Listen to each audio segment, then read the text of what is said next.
એ રામ રામ બધાને નમસ્કાર.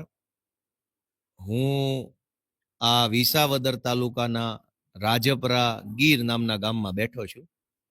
હવે આ આમ જનતાએ મને આશીર્વાદ આપ્યા, પ્રેમ આપ્યો, મત આપ્યો અને ધારાસભ્ય બનાવ્યો. એટલે હવે હું ગામડે ગામડે જઈને લોકોને મળવું, લોકોની વાત સાંભળવી, લોકોના પ્રશ્નો સાંભળવા, ચૂંટણી દરમિયાન જે કાંઈ ઘટનાઓ બની હોય એ લોકો આપણને જાણ કરે અને હવે શું કામ કરવાનું છે એની ચર્ચા થાય. એટલે હું ગામડે ગામડે જઈ રહ્યો છું. આજે આપણે રાજપરા ગામમાં મીટિંગ હતી અને ગામજનો બધા મળ્યા પછી અહીંયા અમારા આગેવાનના ઘરે અત્યારે ચા પાણી કરવા અમસ્તા બેઠા છીએ. મીટિંગ તો બીજી હતી, એ તો પૂરી થઈ ગઈ, પછી ચા પાણી. હવે ગામે એક બહુ જાણવા જેવી બાબત મને જણાવી છે. ગુજરાતભરના લોકોએ વિચારવું જોઈએ, આંખ ઉઘડવી જોઈએ આપણી, કે રાજકારણ તો રાજકારણની રીતે હાલતું રહેશે.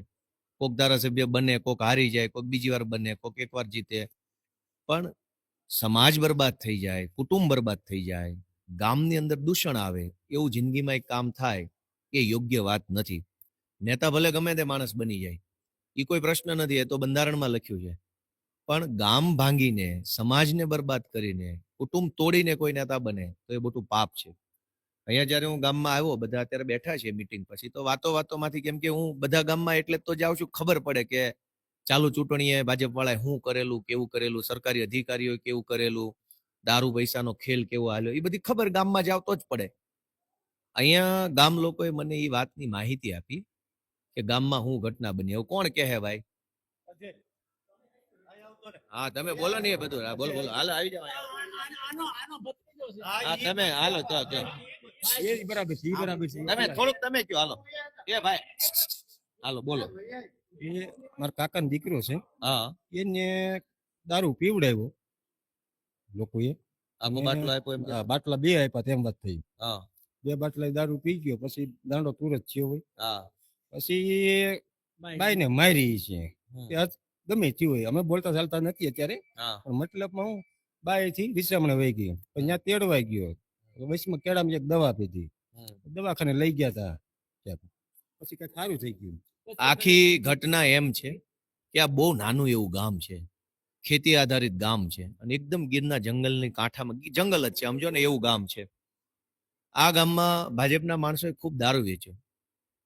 કહેવાનું એવું છે કે જિંદગીમાં પહેલી વાર આખો બાટલો હાથમાં આવ્યો, એટલે આખો બાટલો માણસ પી ગયો. પી ગયો એટલે ગાંડો થઈ ગયો. ગાંડો થઈ ગયો એટલે બૈરા છોકરાએ મારામારી કરી.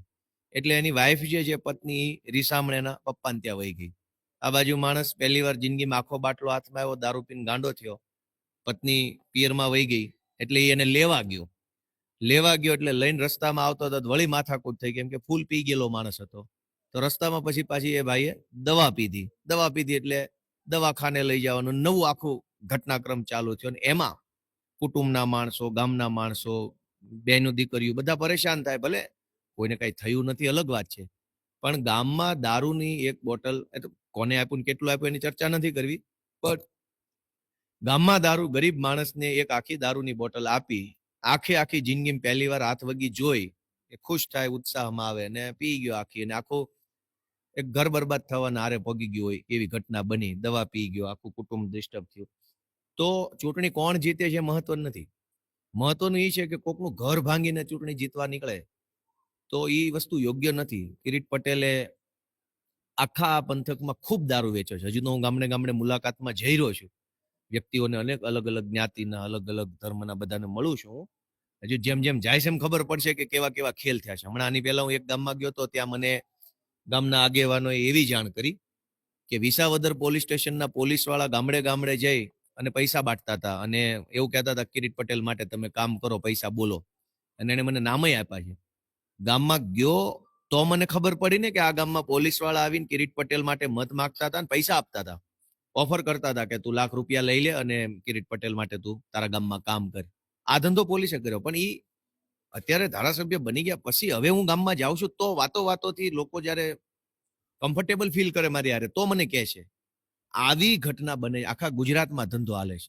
એક માણસની પત્ની રીસામણે વહી જાય, દારૂ ચૂંટણી પીવડાવો છો, ઘર બરબાદ થઈ જાય, છોકરા દુખી થાય.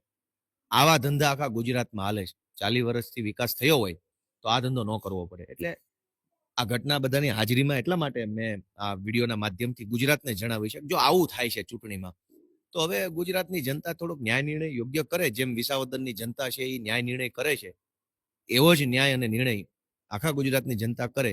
આંખ ખુલે બધાની કે આવા ખેલ ચાલે છે ચૂંટણીમાં, લોકોનો પરિવાર બરબાદ થાય, સમાજમાં દૂષણ આવી જાય, જુવાનિયા બરબાદ થાય, આપણા વ્યસન થાય, ઈ વસ્તુ ન થવી જોઈએ. એટલે બસ આટલી જ વાત બધાને જણાવવાની હતી. રામ રામ.